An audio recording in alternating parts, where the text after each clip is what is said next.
Bem, salve, salve, uma boa tarde a todos. Hoje, dia 5 de 2021, agora meio-dia e 15, e cá estamos para iniciar mais uma live desta nossa trilogia de lives sobre a inveja. Se estiver tudo ok com o vídeo, se estiver tudo ok com o áudio, por gentileza, me avisem para que assim possamos dar início. Eu quero agradecer a todos que estão aí assíduos em mais uma trilogia. Já foram tantas, né? Já fizemos sobre o medo, sobre o ciúme, sobre a constância, sobre a magnanimidade, enfim. E agora cá estamos realizando mais uma sequência de lives, mais uma trilogia, esta sobre a inveja, sobre essa doença espiritual, sobre esse vício que é a inveja, que nada tem de pecadinho, né? Que é uma realidade terrível, nefasta, que nos traz grandes males e deixa grandes sequelas. Então, só esperar aí para que a grande maioria dos alunos cheguem, para que todos entrem. Ontem foi a live com o professor Vitor. Comentem aí brevemente o que vocês acharam sobre a live de ontem, a inveja como desejo mimético. Aquela é uma live para ver, rever, indicar para que outros vejam, para tomar nota, né, de temas que lá foram postos, enfim, uma live extremamente densa. E hoje nós teremos a alegria, a honra de termos o Dr. Pacheco conosco, meu grande amigo, a quem muito estimo, tenho um carinho muito grande pelo Pacheco, pela pessoa e também pelo trabalho que ele realiza, e hoje nós teremos a alegria de ter o Pacheco. Eu já vou chamá-lo aqui para a nossa live e assim daremos início a mais um tema. Tá seguindo o convite aí, Pacheco.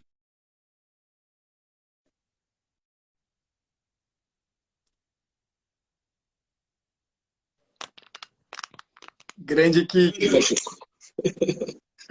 Rapaz, sei demais da conta, senhor. Ô, meu caro, boa tarde, que alegria vê-lo mais uma vez aqui, dividir tela uma vez mais contigo.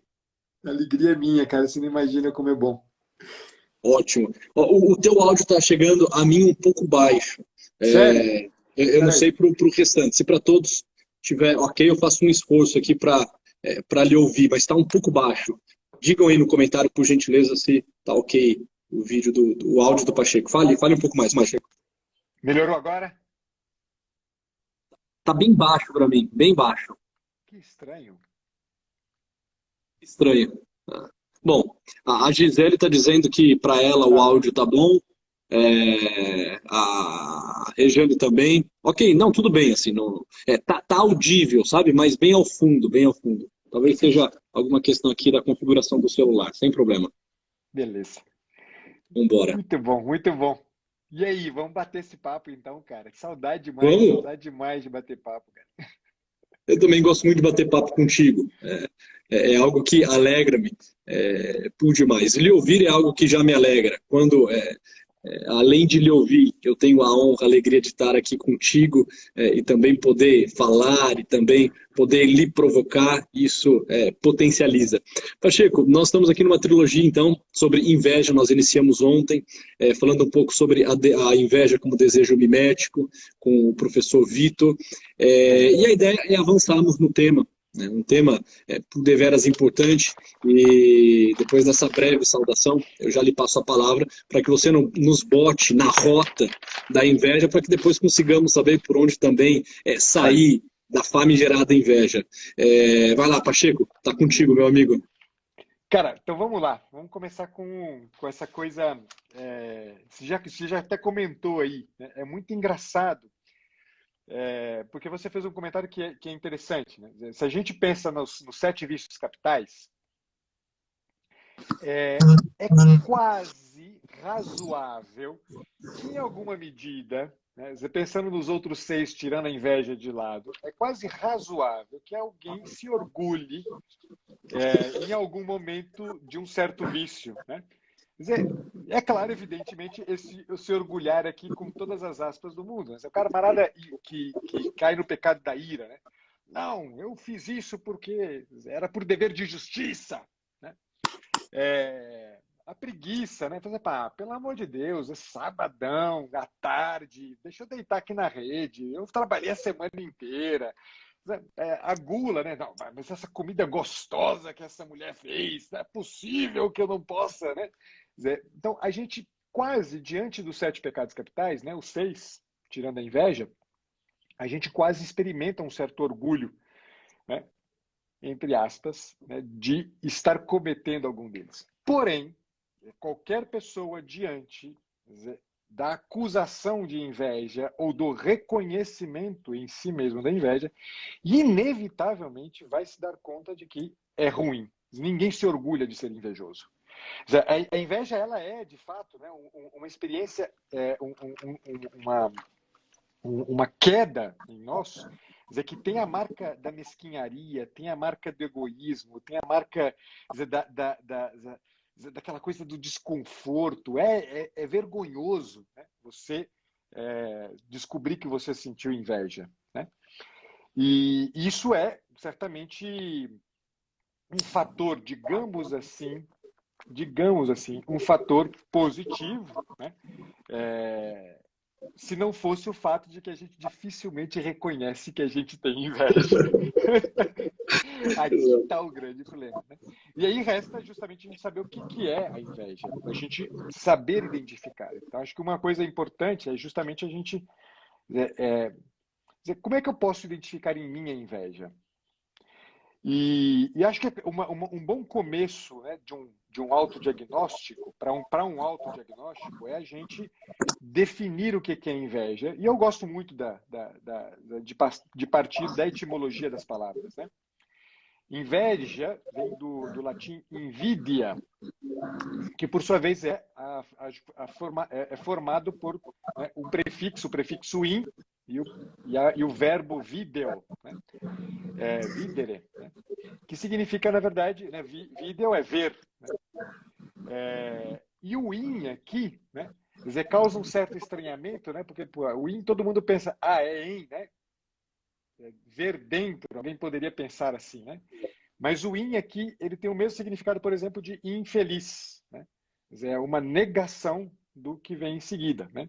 Então, a inveja é uma incapacidade de ver, né? Quer dizer, é perder a capacidade de ver. Mas, pô, pera lá, não é bem assim, porque quando eu estou invejando, eu estou vendo. Parece inclusive o contrário, né? Parece que eu estou invejando porque eu estou vendo demais, eu estou vendo os detalhes, né? Eu estou vendo o brilho do que o outro tem, do que o outro conquistou. Parece uma supervisão, inclusive. Eu vejo tanto que eu invejo. Exatamente. Só que, no fundo, o que é que está acontecendo? É que o invejoso, ele não quer ver. Ele se impede de ver. É como... e aqui eu acho que vale, inclusive, para a gente entender bem a diferença que muitas vezes a gente confunde inveja com ciúme, né? E se a gente percebe a diferença entre as duas coisas, da perspectiva justamente do não querer ver, do se impedir a visão, a gente vai entender bem o que diferencia uma coisa com a outra. A inveja, ela é, na verdade, né, uma tristeza que eu sinto, e aí, olha, já estou dando uma dica para a gente identificar em nós a inveja. Uma tristeza que eu sinto em relação ao bem do outro. Enquanto que o ciúme é uma tristeza que eu sinto em relação a um bem que eu tenho. E que, na verdade, eu vejo que está se perdendo. Né? Quer dizer, que eu estou perdendo esse bem. Né? Então, o ciúme é isso. Então, é que eu tenho uma tristeza em relação ao bem que eu identifiquei no outro. Então, eu quero que esse bem desapareça do meu campo visual. Eu quero que ele saia do meu campo visual. Então, o invejoso, ele não quer ver o bem do outro. E o problema de não querer ver o bem do outro é que ele começa, então, a mover-se para apagar esse bem de diante de si. Então, você já dei uma dica aqui de diagnóstico, que é essa tristeza que a gente sente. Eu vou dar uma outra dica agora, porque muitas vezes a gente vai identificar a inveja pelas filhas da inveja. Por aquelas que estão sempre acompanhando a inveja em nós. E aí, Só deixa eu fazer uma brevíssima pausa aqui mete e bronca. acrescentar algo interessante, já que você trouxe essa questão da visão. Isso me fez pensar numa fala, num estudo do Padre Paulo Ricardo sobre a inveja, que eu acho que é muito oportuno e que enriquece esse olhar fantástico que você nos trouxe, né? O invejoso é aquele que de fato vê, mas ele vê só uma parte. Ele vê só aquilo que é mais material. Ele vê Aham. só na bidimensionalidade. Quando Paulo fala, e isso é muito interessante no estudo que ele faz, que o invejoso ele busca interpretar o mundo espiritual, o mundo da abertura, da tridimensionalidade, onde de fato os ganhos acontecem e são valorosos e são duradouros. Ele tenta interpretar o mundo espiritual a partir do mundo material. Perfeito. Porque ele tem um olhar míope, um olhar tacanha, um olhar raso, um olhar que vê, mas vê só aquilo que o olho dá conta de enxergar nessa materialidade. Né?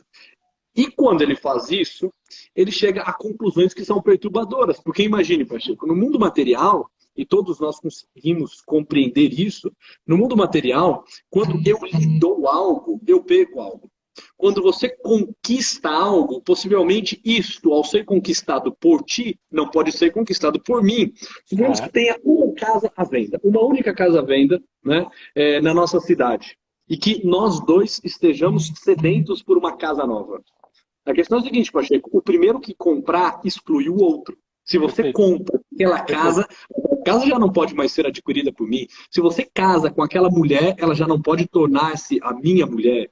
No mundo material, se eu tenho R$ 100 e lhe dou 10, eu fico R$ 10 mais pobre. Agora eu só disponho de 90. No mundo material, de fato, as coisas são fracionadas, as coisas são divididas. Só que a conclusão que a pessoa chega a partir da vivência material é que tudo se dá nessa ótica. E se Perfeito. tudo é assim, todos os teus ganhos me acusam. Exato. Todas as tuas conquistas apontam as minhas tragédias, a minha pequenez. Quando a questão é exatamente outra. No mundo espiritual, se eu dou, eu ganho. Se você ganha, eu ganho. Exatamente. Se você cresce, eu progrido. É aquela ideia, inclusive, da comunhão dos santos. Exato. Né? Então, quando nós interpretamos tudo só no mundo material, a inveja cresce. O invejoso é um apegado às coisas de baixo, apegado à terra. Né? Tem essa visão, como eu disse, tacanha. E como você bem colocou, né, ele não quer ver. O que ele não quer ver? Ele não quer ver a realidade total. Exato. Ele quer ver uma parte da realidade e fazer da parte o todo. Exato. Ele quer, de alguma forma, concluir que todas as coisas se dão como numa relação monetária. E pronto. Exatamente. Exatamente. É interessante que essa coisa que você está falando, porque se a gente for pensar, né, eu ia falar das filhas da inveja, mas você trouxe uma coisa que acho que até anterior. Né? A gente precisa saber identificar dentro de nós, né, o movimento que nos leva à inveja. E se começa com a tristeza, normalmente a gente precisa saber identificar qual é a origem dessa tristeza. E normalmente ela vai ter uma relação, né, ou com um certo desconforto que eu experimento diante da alegria do outro, um desconforto que é quase sempre, se não for sempre, efetivamente por conta dessa visão, né, tacanha mesmo, que encaixa tudo dentro só do horizonte da materialidade e, portanto, da negociação, ela vai sempre caminhar, o desconforto vai sempre caminhar a partir do seguinte argumento, como se a gente construísse esse argumento. O sucesso do outro, a alegria do outro, o bem do outro, coincide necessariamente com o meu fracasso. Então, se o outro está bem, necessariamente eu estarei mal. Né? Por isso que eu fico triste. Né? Porque é como se eu quisesse tomar aquilo para mim. Isso tem que ser meu. Então, você não pode estar com ele. Então, o invejoso ele quer acabar mesmo com o bem que o outro... Ele não quer só fechar os olhos. Ótimo. Ele quer fazer desaparecer do que ele está vendo aquilo que é bem. Por isso as filhas, né? Tomás de Aquino, né? Que descreve as filhas da inveja, né? São a fofoca, Então, o outro está bem e eu vou dar um jeitinho, o outro começa a ter sucesso. Vou dar um jeitinho de construir, por via da maledicência, né? Construir, né? Dizer, olha, isso aqui que vocês estão achando que é bom, não é bom nada, não. Esse camarada aqui, ele é assim, ele é assim. O cara, mas também, né? Olha só, o cara olha de quem ele é filho, né? Mas também, olha só, o cara ganha 600 mil reais por semana. A gente vai dando um jeitinho de ir, né? Por via da maledicência, da fofoca, né? E apagando aquele bem. Né? O menosprezo é outra filha, né? É outro filho o Francisco, pegando essa filha aí, né, a maledicência, é interessante, tem uma frase do Francisco Claus. Ele diz que uma vez ele escutou de um amigo dele, na verdade, essa colocação, que o amigo disse para ele, falou, olha, Francisco, o problema é o seguinte, o porco, para não se sentir muito humilhado, ele quer fazer do mundo um chiqueiro e quer tornar todos porcos, porque aí tornar-se porco virou algo normal, e tudo bem, o mundo fica mais leve para ele. Então é isso, muitas vezes na maledicência é o seguinte, olha, já que eu não consigo fazer o que essa pessoa faz, já que eu não a alcanço por mesquinharia minha, né, enfim, por mediocridade minha, já que eu não sou tão generoso à vida, já que eu não sei servir, já que eu não me coloco numa disposição ao sacrifício, ao amor, então é o seguinte, vamos falar mal, vamos maldizer essa pessoa, porque aí, quem sabe, ela se assemelha com o porco que eu sou. E aí, nós dois sendo porcos e o mundo inteiro se tornando um chiqueiro, pronto, eu estou mais confortável. Exatamente, exatamente. Então, olha, isso aqui, pessoal, é importantíssimo para a gente saber. Né? Quer dizer, essa maledicência que tem essa função exatamente disso, né? Quer dizer, de igualar todo mundo. Quer dizer, olha, Kiki, dizer, saindo até do campo de uma atenção mais psicológica, né? Pessoa a pessoa, dizer, entrando numa análise mais sociológica, dizer, o brasileiro é um povo profundamente invejoso. Dizer, profundamente invejoso. Né? A gente não consegue se alegrar com dizer, o bem do outro e a gente faz sempre a gente constrói sempre, a gente está sempre construindo em torno desta perspectiva de maledicência, de fofoca, de menosprezo, que eu falava, que é um segundo filho importante da inveja. Né? A gente é um povo assim, é um povo que... Por que a gente não tem santos? Né? Por que a gente...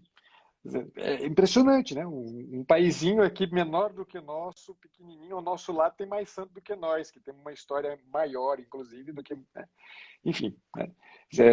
Saiamos do âmbito sociológico, mas para entender que a gente está, né, percebendo que este é um problema que não é só um problema da minha pessoa, é um problema também que, do ponto de vista social, do tecido social, gera consequências terríveis. Né?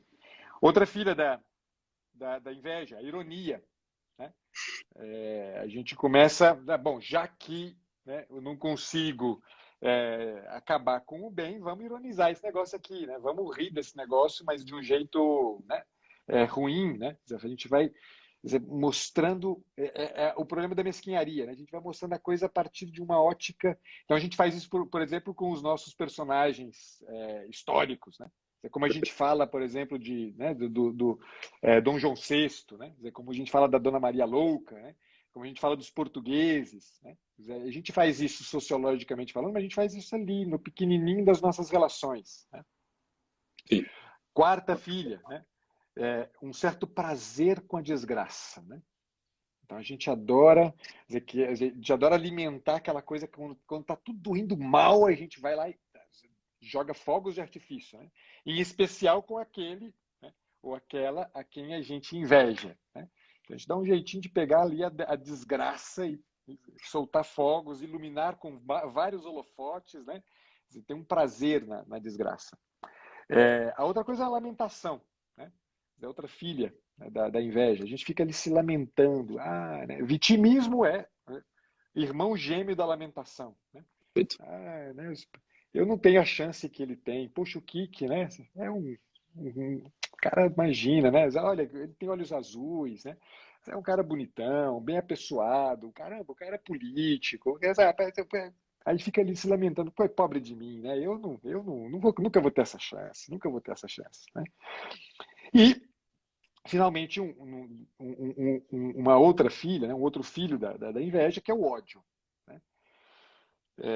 que a gente vai alimentando ali dentro da gente, né? Um ódio pelo outro, né? Sem querer, aquele a quem a gente inveja se torna alvo de um ódio nosso, né? A gente começa a odiar. Então, saibam disso, que a experiência de inveja, que certamente não é motivo de orgulho, é uma experiência que a gente olhar para o que está acontecendo em nós, quando a gente começa a perceber aquela tristeza nascendo, é muito importante para a gente poder dar conta de enfrentar, né? Lembrar disso aqui, para um autodiagnóstico, para um autoexame, é fundamental, né? Senão a gente vai, mais cedo ou mais tarde, a gente vai entrar dentro daquela profecia do Freud, né? Que vale muito bem para isso, né? Aquilo que não está na consciência se repetirá. Perfeito, perfeito, perfeito. Se repetirá. E aí esse cuidado, essa tua fala é impecável nesse sentido, porque nos coloca de fato nessa rota da inveja, essa rota infernal, trágica, nefasta da inveja, falando dela em si e da sua prole e das suas filhas, porque nos lembra aquilo que Agostinho falava, né? Agostinho tinha isso muito claro, que a inveja é por excelência o pecado demoníaco. Exato. O pecado de Satanás, o pecado de Lúcifer é a inveja. Inveja, exato. Pegarmos da queda dos anjos, a queda dos homens, o grande motor foi a inveja. Qual que é a proposta? No discurso já vista, nas Sagradas Escrituras, do demônio a Eva, sereis como deuses. Ou seja, olha, não aceite não a desigualdade, essa diferença, esse abismo que há entre vocês. Aproxime-se, queira se tornar o que ele é, mas como? Destruindo-o. E como você o destrói? Destruindo-se, né? Maculando a criação. Destrua aquilo que ele fez, e assim, cheio de maledicência, carregado de ódio, você então se torna como ele. A inveja é sempre essa loucura, né? Essa tristeza, que não é uma tristeza qualquer, porque a tristeza em si não é algo malévolo, né? Mas essa tristeza desordenada pelo bem do outro, a ponto de eu querer ou me tornar como ele, às custas dele, pisando na cabeça dele, Exato. ou Às custas do fim dele. Exato, do fim dele, ou destruí-lo para que assim nos tornemos iguais. Ou eu quero subir puxando para baixo, né, e superá-lo, ou então, né, eu o mantenho firme na mesma altura, porque assim nós nos tornamos iguais. Que é aquela loucura, né, Pacheco? Aquela loucura de que nós precisamos ser iguais, que toda desigualdade é terrível. Exato. Né? Como que pode um ter cabelo, o outro ser careca, um com tanta barba, outro com tão pouco, um com meia dúzia de filho, o outro que puxa com muito esforço não consegue ter o primeiro, um com um salário de 1.000, o outro com de 10.000. E nós ficamos vendo a desigualdade não só pela ótica da justiça, porque tem algumas coisas que cabe à justiça, né? Perfeito. Mas nós olhamos sob a ótica da inveja. Exato. Como se todos nós tivéssemos que ser iguais, e isso é terrível, isso é perturbador, não? Exato. Perturbador. É interessante isso da justiça, né? No fim, tem algumas coisas que, se a gente pega alguns desses manuais de ascética, dos mais variados aí, sempre você vai encontrar, né, um autor que diz que, né, tal pecado é o pecado por excelência, do qual derivam todos os demais, né? E é interessante, porque se você for pensar, né, no fim, você vai ter quem fala que a gula é o pecado por excelência. Tem quem diz que a soberba quem é o pecado por excelência. E você vai encontrar sempre. Mas o que no fim das contas está em jogo? Por que eu pensei nessa questão da justiça?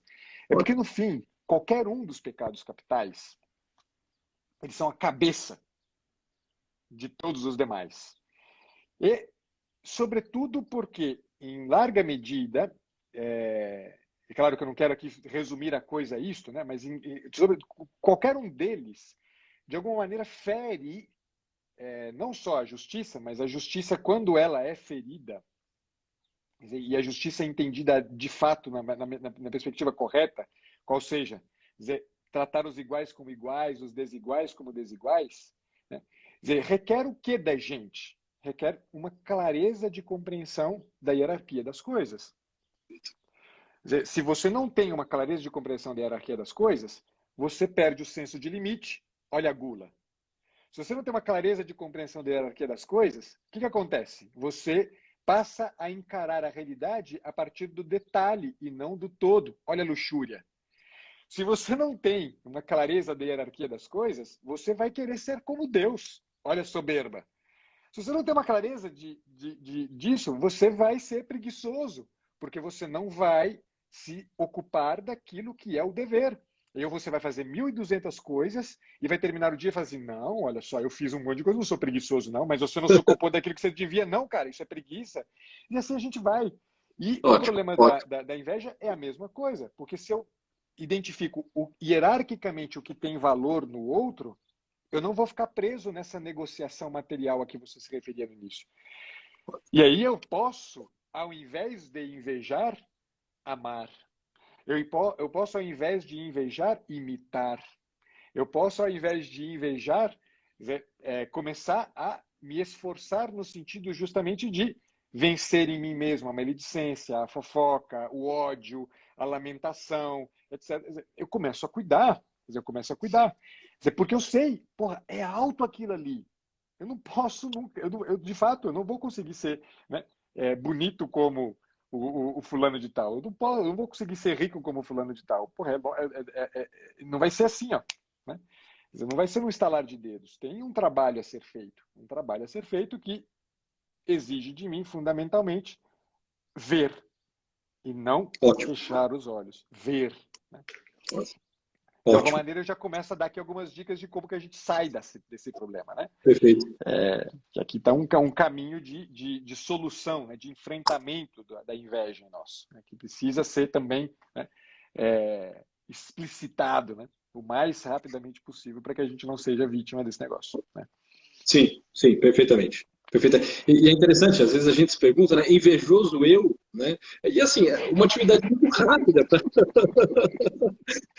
a gente ver o tanto que a gente é invejoso. É só o seguinte, peguemos uma pessoa qualquer, façamos o exercício de pensar em pessoas, sei lá, pensar no Pacheco. Poxa, é o seguinte, eu vou contar nos dedos das mãos quantas qualidades eu vejo no Pacheco. Eu vou contar todas as qualidades, vou dar nome às qualidades. Depois eu vou fazer a mesma coisa, colocando nos dedos das mãos os defeitos que eu vejo no Pacheco. É sacanagem, porque aqui a minha mão segunda ficaria bem vazia, tá, Pacheco?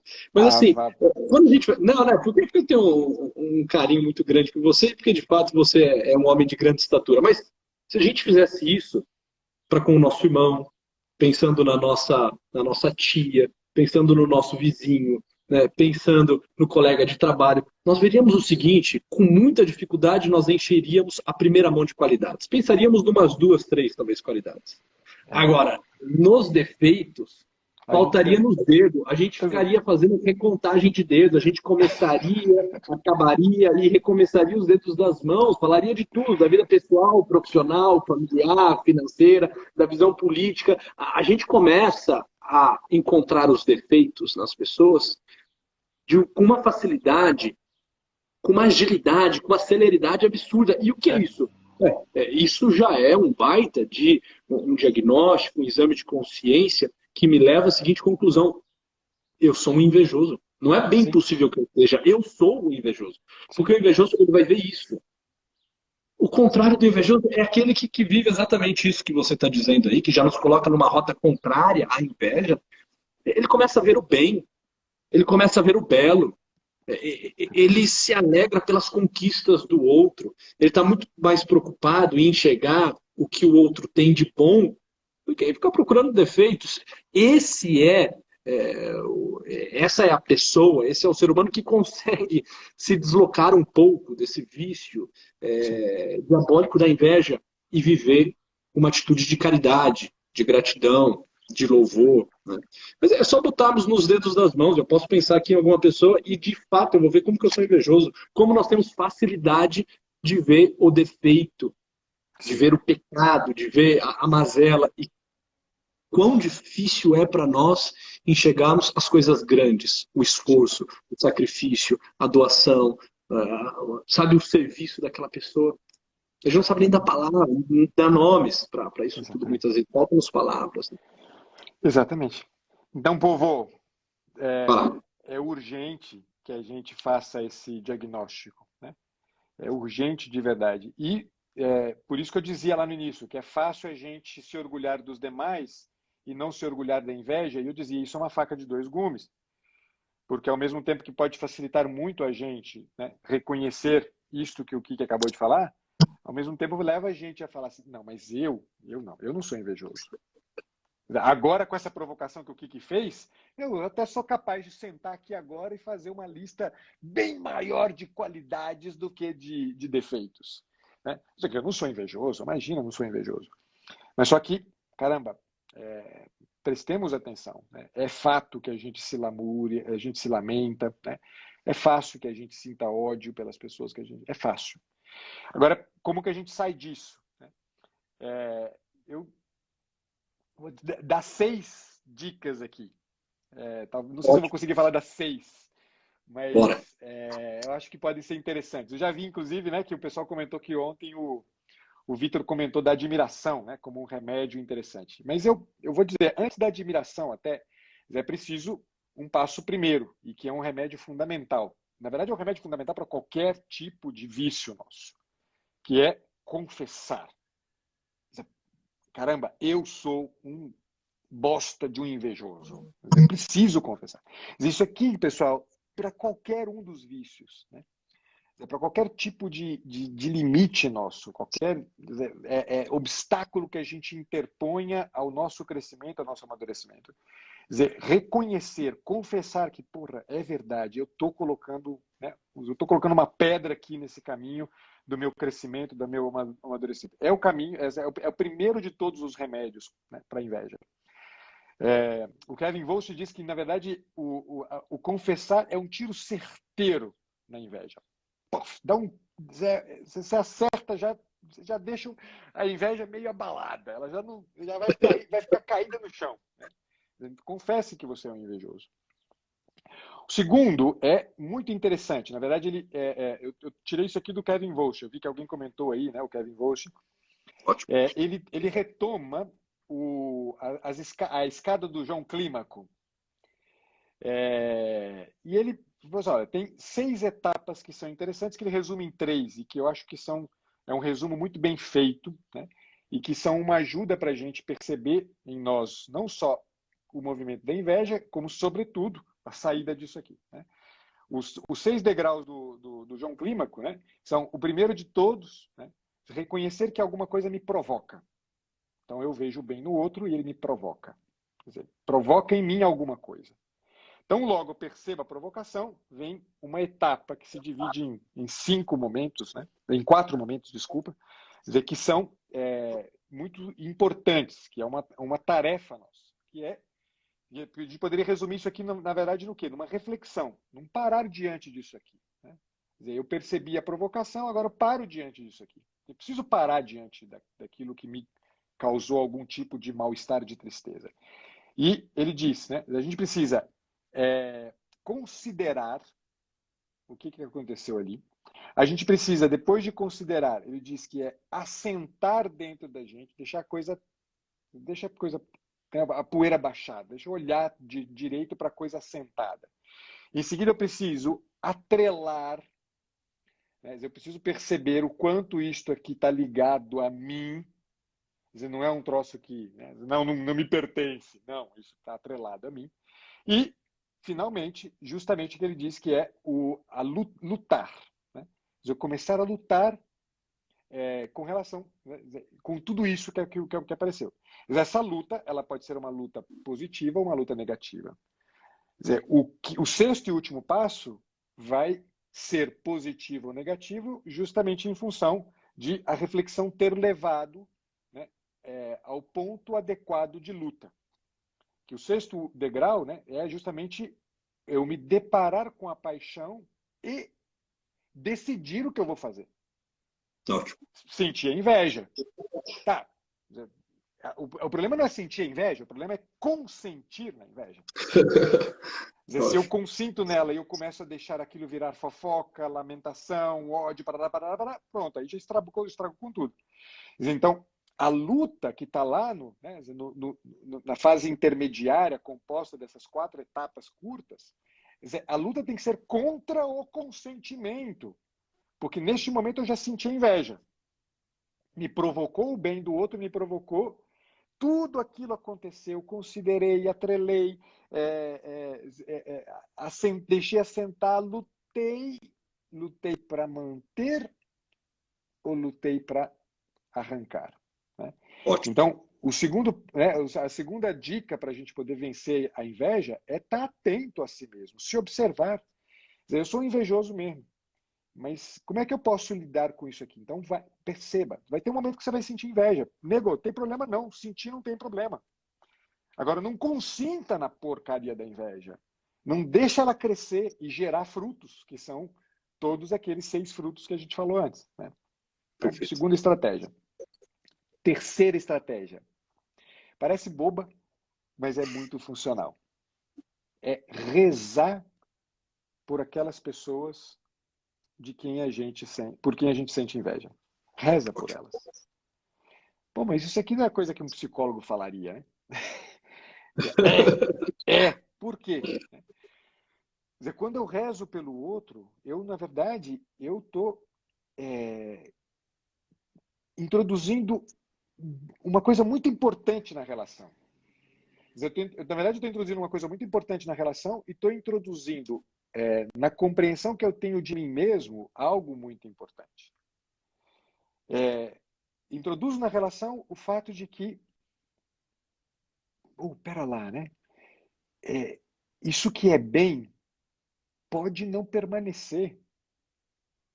Pode não permanecer.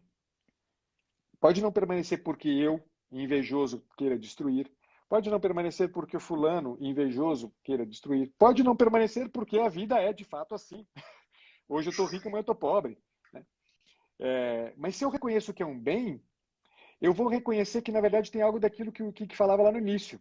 Não se resume à materialidade, não se resume a um esforço, a um conjunto de habilidades, não se resume mera e simplesmente a um conjunto de capacidades de que o outro seja dotado.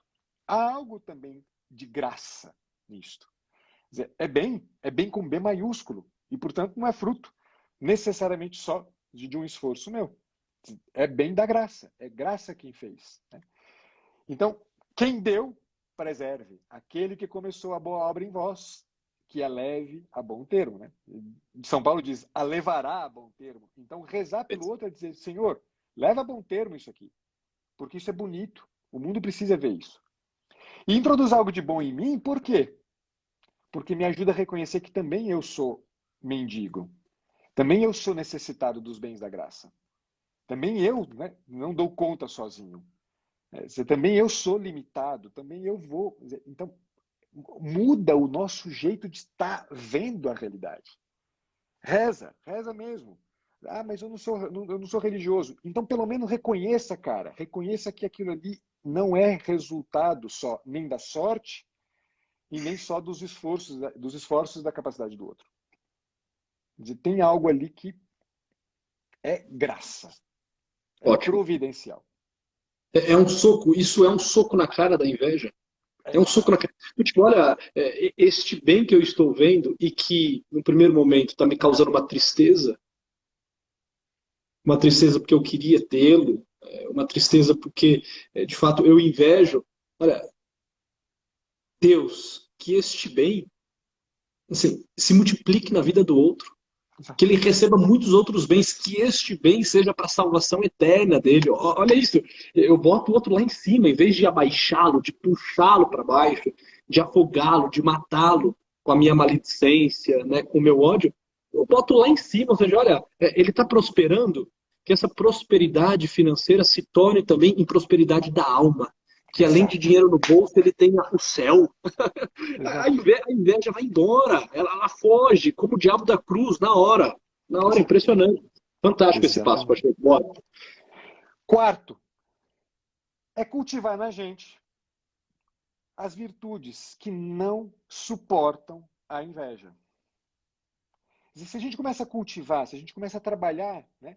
Quer dizer, criar em nós uma força que seja tão antagônica à inveja, que não permita nem que ela apareça no cenário, no horizonte, ela não vai aparecer.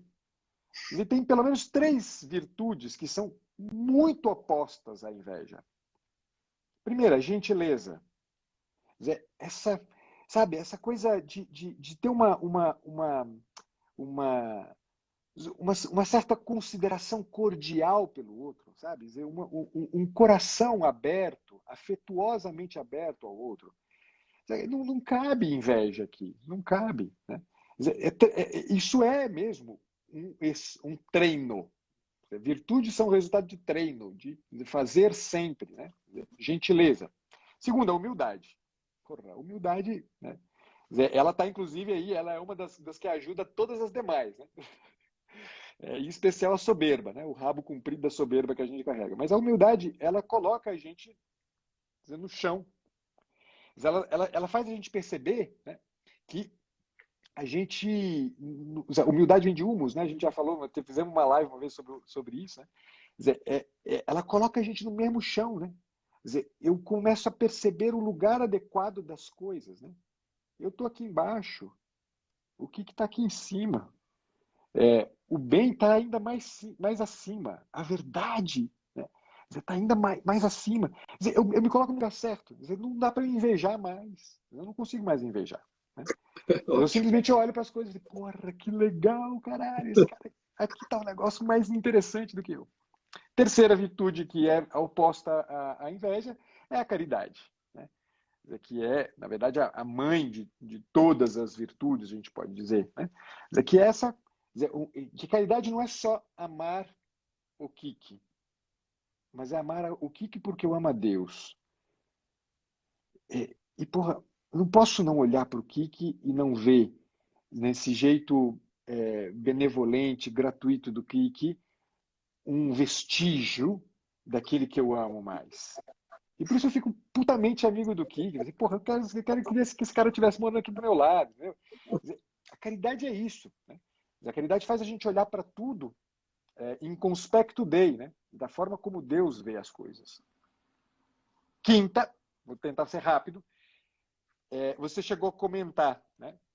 Lá no iniciozinho, que é justamente a consideração da comunhão dos santos. Né? O que isso aqui diz para a gente?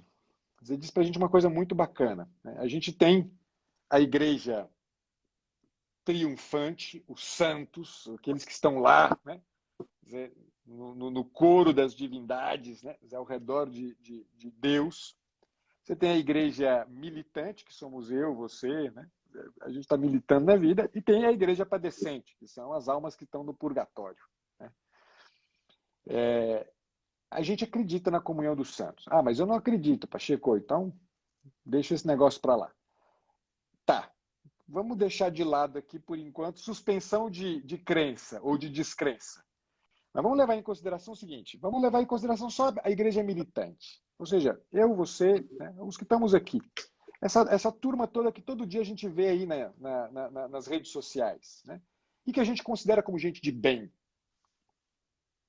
Quer dizer, saber que eu vivo uma comunhão com estas pessoas, saber que o que há entre mim e o Kiki não é uma disputa, saber que entre mim e o Kiki há, na verdade, um anseio por um objetivo comum, há uma intencionalidade comum entre o que me une ao Kiki e o que nos une. Saber disso aqui, cara, me dá o tempo inteiro um olhar acerca de, caramba, olha o trabalho que esse cara está fazendo, porra. Olha como o Kiki está trabalhando e trabalhando bem para a salvação das pessoas, para o desenvolvimento das pessoas. Eu quero me aliar a esse negócio. Eu quero me aliar a esse negócio. Desculpa, pessoal, é porque o Kiki é meu amigo. E aí ele não é Luiz Henrique, ele é Kiki, tá bom? Tá demais esses comentários. Então, a consideração, né, da comunhão dos santos coloca-nos o tempo inteiro neste, né, num patamar de cooperação, mais do que de competição. Né? E aí, se eu levo isto à esteira, né, da igreja triunfante, da igreja padecente, meu Deus do céu. Meu Deus do céu. Olha o bando de companheiros que a gente adquire. Olha o bando de companheiros que a gente adquire. Né?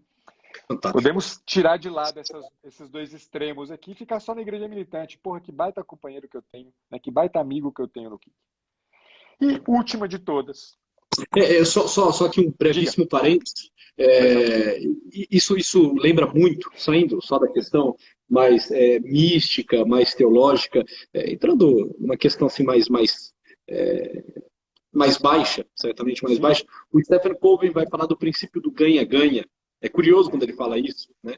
É o seguinte, olha, se você ganha, nós ganhamos. Se você ganha, eu ganho contigo.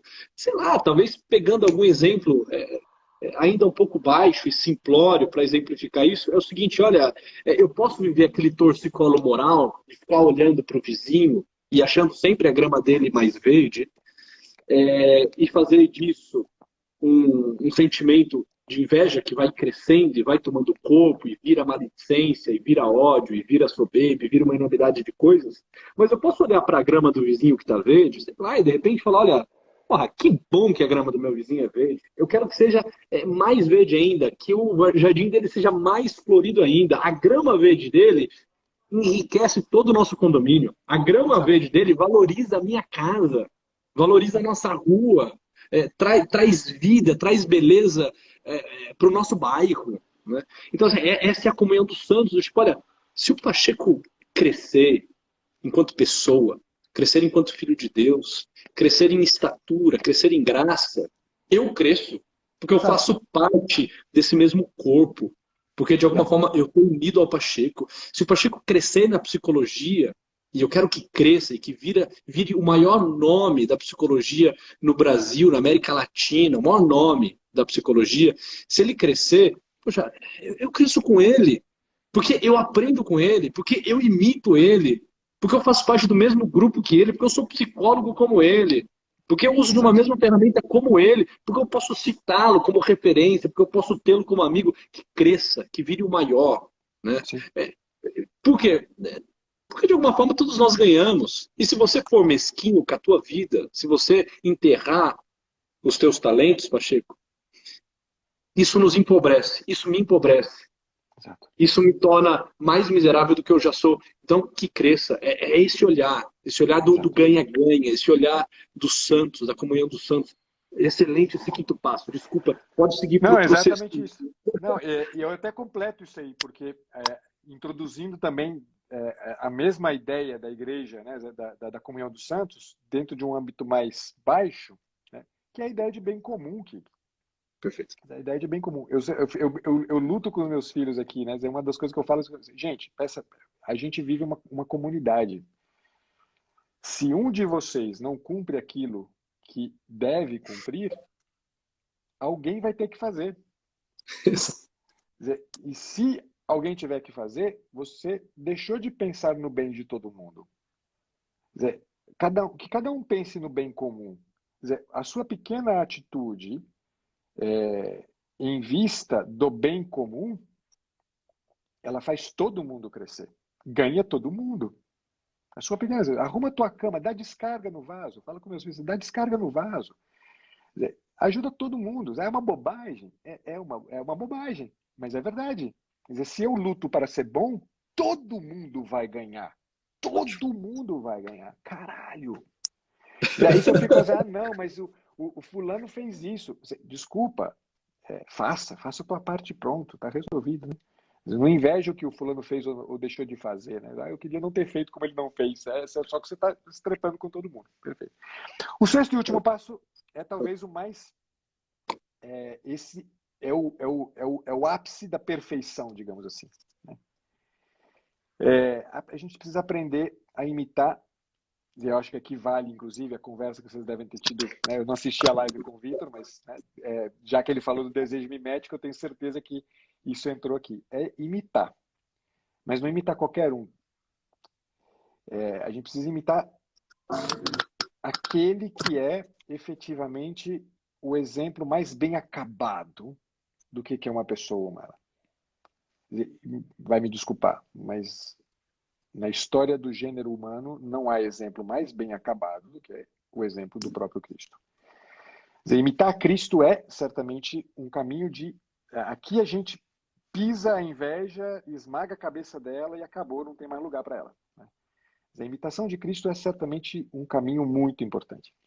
De novo, alguém pode refutar e dizendo, mas eu não sou cristão. Eu não estou te pedindo para você ser cristão. Mas o fato é que eu estou te pedindo para você ser inteligente. Não estou te pedindo para você ser cristão. Seja inteligente. Quer dizer, você olha no panteão dos personagens que o gênero humano deixou como legado. Você não pode, a não ser que você seja muito anta, a não ser que você seja muito desonesto, você não pode negar que naquela figura há uma figura muito bem acabada, sem aresta absolutamente alguma. Você não tem aresta absolutamente.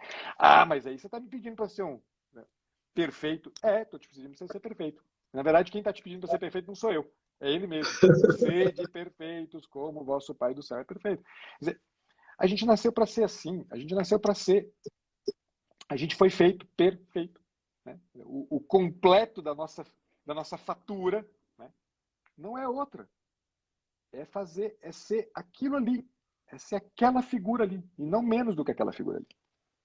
A gente nasceu para ser aquilo.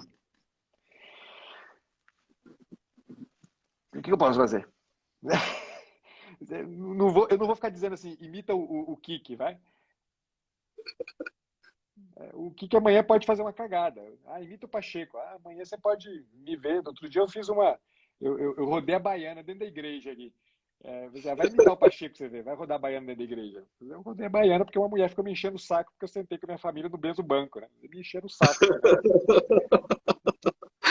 Vai imitar o Pacheco. Eu vou pedir para imitar o Pacheco? Claro que eu não vou pedir para imitar o Pacheco. Eu sei que eu sou um bosta. Eu não vou pedir para imitar o Pacheco.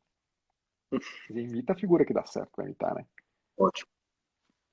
Ótimo. Ótimo. Excelente. Pacheco, estamos aí com acho que quase 51 minutos de live.